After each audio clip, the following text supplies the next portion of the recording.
Friends. Nyt kun alkaa noita projekteja tulemaan, missä tarvii koneistamista, niin mä ensin tätä mun sorvia pikkasen päivittää. Eli tässä mulla on nyt pelkästään niinku kappaleen pyöritystä. Sitten mulla on täällä kärkipylkkä, missä ei ole minkäännäköistä tuon poranterän syöttöä.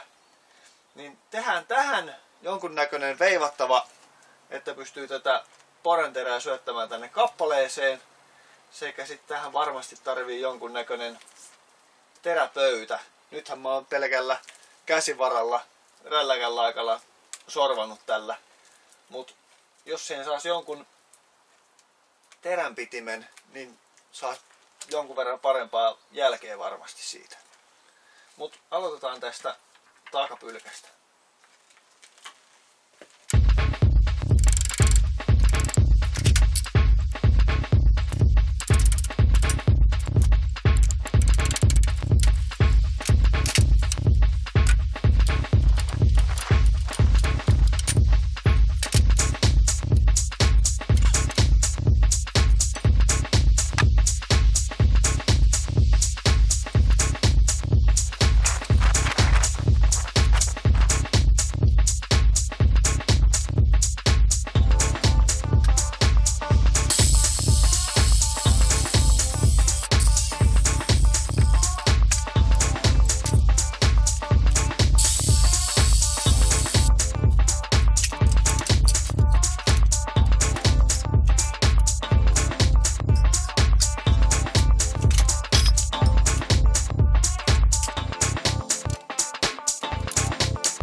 No niin, nyt meillä on sorvissa toimiva takapylkkä. Päästään sillä porailemaan keskireikiä. Ja seuraavaksi tähän varmaan sitten tää teränsyöttökelkka täytyy askarrella. Siihen mulla löytyy tämmönen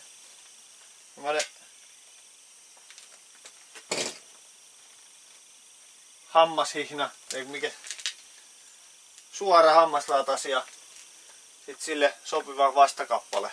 Mut se on ehkä ensi kerran hommia. Joten pysykää kuulolla ja käykääpä sillä aikaa tuolta mun verkkokaupasta tällaisia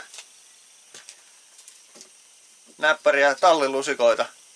Toisessa päässä 10 milliä ja toisessa päässä on lusikka.